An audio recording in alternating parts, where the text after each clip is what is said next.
I have only a limited experience with sheep and goats.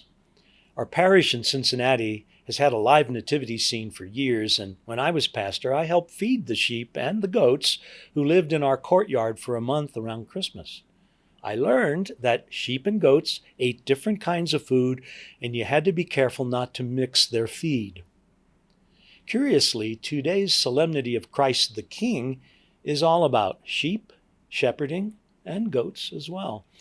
While we might wonder if the creators of the cycle of Sunday readings just ran out of choices for this final weekend of the church year, another look at the Bible shows us that the kings of Israel were sometimes compared to shepherds.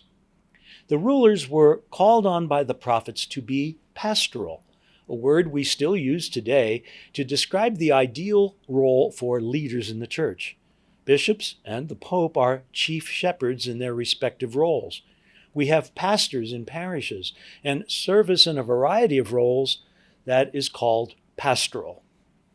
So today's feast, emphasizing the place of Christ in the story of salvation, is right on target in using shepherd imagery to celebrate Christ the King. In our first reading, God declares, "I myself will look after and tend my sheep." God's leadership is all about rescue, nourishment, healing, and judgment. That last role, judging between one sheep and another or between rams and goats, anticipates today's gospel, the famous judgment scene of Matthew 25.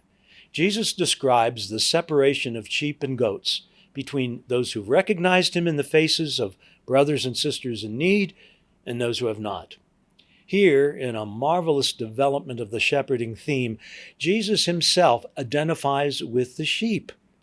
It is Christ whom we must find in those who are hungry, thirsty, naked, the outsider and the prisoner.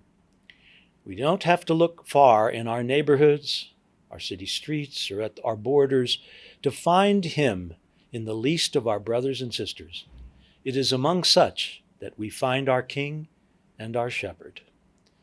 At this time of year, when we gather to give thanks to God for God's many gifts to us, we who produce these reflections would like to thank you for using them and for your kind words in telling us how much you enjoy them. If there's any good from them, we give credit to God, and for that we are most grateful.